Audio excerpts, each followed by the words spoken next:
This is your NCAA Season 100 Final Four live right now on GTV. Celso Liwag to jump it up. Ball is up, and now the game is underway. Good to have you with us here. Martin Javier with Prince Rivero. Later on, we'll be joined by Aliyah Fideliaga. Prince, we got to talk about some of the factors that will affect this game. First off, for San Beda, they're going to be depleted today. Yes. Without one of their biggest pieces in Jomel Puno.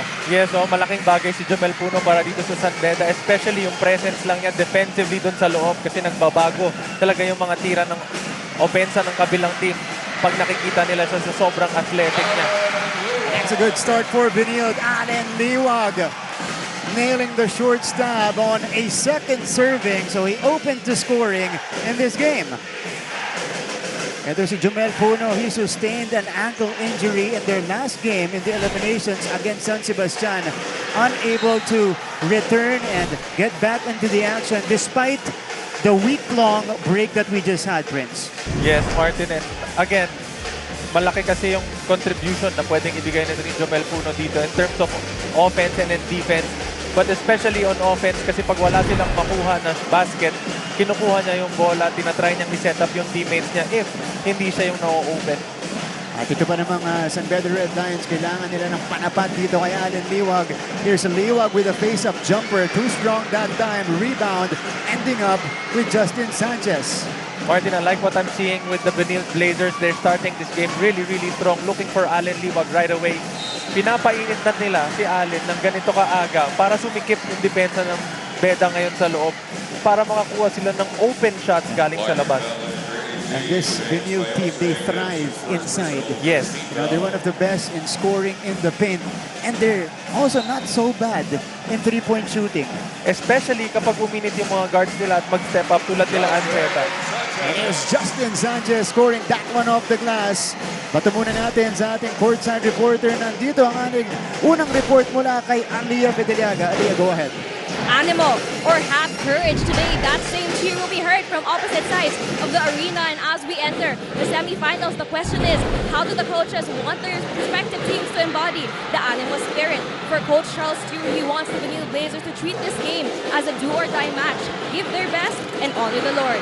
On the other side, unfortunately, Jomel Puno will not be suiting up due to an ankle sprain. So Coach Andre Santos emphasized the importance of discipline. Ayon sa kanya, it is the very root of their belief that anything is possible, and it is what gives them the courage to fight no matter the odds.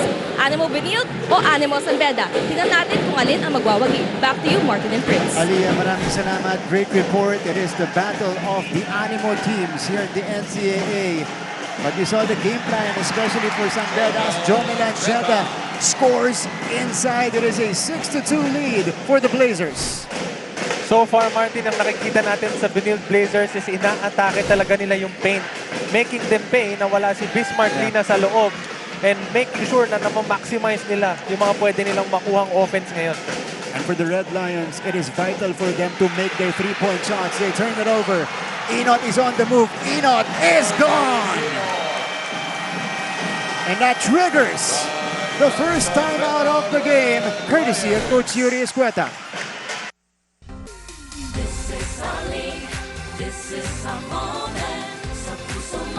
Kung sa Season 99 ay may new heroes of the game, nitong unang siglo ay meron ding OG heroes ang NCAA. Hindi lang kasi mga sports legends at mga sikat na celebrities ang naging bunga ng NCAA schools, kundi pati na rin ang mga pambansang bayani ng Pilipinas at dating presidente. Produkto ng Kolehiyo de San Juan de Letran ang mga revolusyonaryong sina Apolinario Mabini at Emilio Jacinto. Ganun din ang mga dating presidenteng sina Manuel Quezon, Sergio Osmeña at Jose P. Laurel. Si Ramon Magsaysay naman ay produkto ng JRU. Si Fidel V. Ramos na nakapag-high school sa Mapua at si Rodrigo Duterte na nag-aral sa LPU at San Beda Law School. Yan ang NCAA sa siglo I. Kung sa Season 99 ay may new heroes of the game, nitong unang siglo ay meron ding OG heroes ang NCAA. Hindi lang kasi mga sports legends at mga Marami sa mga student athletes ng NCAA ang tumutuloy sa mga professional basketball leagues at May mga piling atleta rin na nagiging basketball legends. Ilan sa mga past and future basketball legends ng NCAA ay sina Kaloy Loizaga, Lauro Mumar at Freddie Webb na sinundan nila Atoy Ko, Philip Cesar, Vergel Meneses, Alvin Patrimonio at Samboy Lim. Welcome back. It is an 8-2 start right here by the Benilde Blazers, a team that is trying to get back to the finals after missing it last year. They were there in season 98 as UPN forces it up. Benilde playing great defense so far here in the first. And this is Tony Inot behind the back, on the move, gone in transition. And that champ of the moment is of the game. That champ moment of the game is brought to you by Milo. Get winning energy every day with Milo. Tony Inot electrifying the crowd here inside Cuneta Astrodome. I like how aggressive the CSP Blazers are in this game. Siyempre itong San Beda naman pinipilit nilang gawan ng paraan na mabutas yung depensa ng Benilde. RC Galimag nailing it from mid-range. They need more of that from RC. Yes, and Martin, yan ang strength ng San Beda. Whenever they try to run their plays, and when they're patient enough, nahanapin talaga yung open shots, doon sila nakakabutas. Yeah.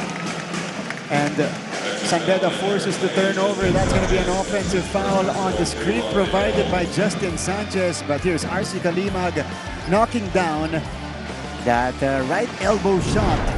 So 8-4 tayo dito sa ating first quarter. 6:25 to go. San Beda will try to turn things around here in the first frame. Nanggaling sila sa timeout ni Coach Yuri. We'll see if we'll witness some adjustments here from the defending champs. Here's Kalimag slashing this time. RC Kalimag making noise in the first. Alam natin, ang strength din nito ni RC Kalimag is galing talaga sa labas. That's why whenever they're setting screens for him, itong CSP is umo-over sila, giving him that good curl option, which he already got 4 points from. And it is Tony Inot showing us the confidence here in the first frame. Remember, San Beda has been in this type of position before. They were number 3 last year when they went to the finals. They beat LPU twice on their way to the championship. Here's Jomen Ancheta. Ancheta, sinalubong ni Yukien Andrada, and that's going to be a foul on Yukien. Let's see what happened here. RC Kalimag on attack mode this time. Slashing through Benilde's defense, but Tony Inot says, I can do it better on our side of the court. Yan naman, dyan mo naman makikita kung ano talaga yung presence nitong ni Allen Liwag. Walang humelp na depensa dito kay Tony Inot dahil nakahug sila kay Allen Liwag, and you really cannot afford letting go of Allen Liwag on that one because strength niya is to get those offensive boards. And this is something, this is something Benilde showed in some of the games. But Tony Inot, kasi siya nung elimination round, hindi siya laging attack mode. Oo naman. Diba? Medyo quiet siya. Medyo quiet siya. Making sure na yung teammates niya nasa setup niya. Maybe because alam niya kung ano yung kaya niyang dalhin sa table. And at this stage, ganito ka-importante yung mga games. Naipon na nila yung confidence dun sa teammates niya na to the point na pwede na siyang humanap ng basket para sa sarili niya. Okay. Lalabas na nila lahat ng barahan nila dito. Nigel Gonzalez. Bes Marklina, nakakapasok lang. Oh! Sent back by Liwag. But San Beda gets it back. 4 to shoot, 3 to shoot. Sahonia gets bothered.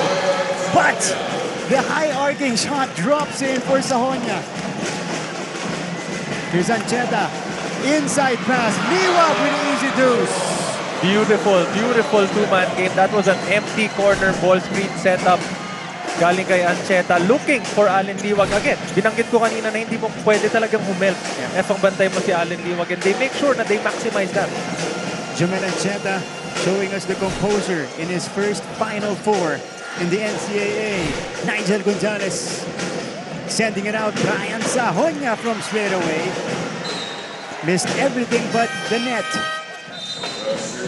Benilde Blazers already got 8 points out of that no help galing dito kay Allen Liwag. And syempre yung kalahati naman ng scores nila galing naman sa pasa papunta kay Liwag. So paano mo isa-stop yung Benilde if ikaw yung coach ngayon ng San Beda? And even the slashers, the guards of the Benilde Blazers are starting to attract attention. Kasi gumagana. Ito, catch and shoot. Tony Inot nailing that one from the corner. He's got 7 first quarter points.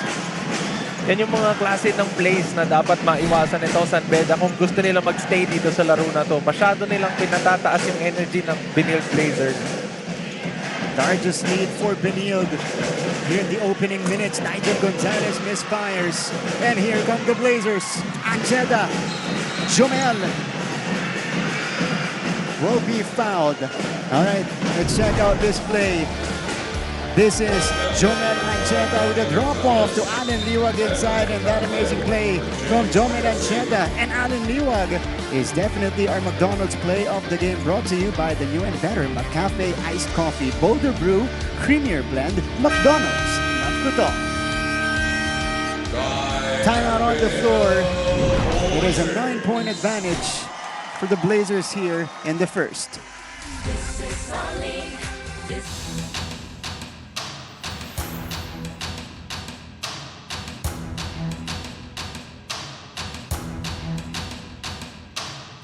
It's a very different team right now. Of course, we grew to love that team. We were together for a while. Now, completely new. I mean, I probably have 10, 11, maybe even more new players. I can't even count. So, different look. But I like the group of guys that we have also. I mean, obviously, we're losing a lot of really good players. So, hopefully, other guys can step up and help us win. Siguro, masasabi ko mako-contribute ko para sa team na to kung ano yung missing piece ng team namin. Doon ako fulfill. Hindi na ako para makipagpasikatan sa mga iba kong kasama. Yun nga, sabi ko nga sa inyo kanina, yung ego namin, kumbaga sinanglana namin kay coach. Siguro, masasabi ko, worth it din kaming peace kasi hindi naman din kami pupunta sa school na to or hindi rin naman kami maglalaro sa school na to kung hindi kami naka-buy-in sa system ng coaches namin. Kasi kung isipin namin maging star player kami dito, hindi. Wala naman ganun sa team namin ngayon. So, lahat kami pantay-pantay at magkakasama kami. Well, like Allen Liwag's a big man for us. I think the NCAA is familiar with him.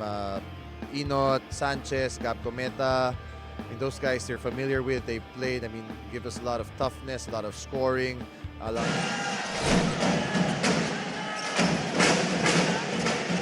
Under 4 minutes left in the opening frame, and Ancheta scoring another basket right after the timeout, and now they have the 11-point lead and they force the turnover afterwards. Here's that move by Jomel, getting in the lane, scoring on the slide fade. Martin, Benilde Blazers showing us kung ano talaga ang pakiramdam maglaro ng Final Four and kung ano yung energy na dapat binibigay mo during these types of games. And Benilde Blazers started the game super aggressive, both on offense and on defense, making sure na hanapin muna nila yung mga players na kailangan ng touches. And they're just rolling right now. Liwag with 6 points. And Benilde is ahead by 13. Sahonia. Oh, they needed that one as the fire extinguisher, but he couldn't make it. Eto na si Tony Inot. Benilde looking to extend the lead. Inot.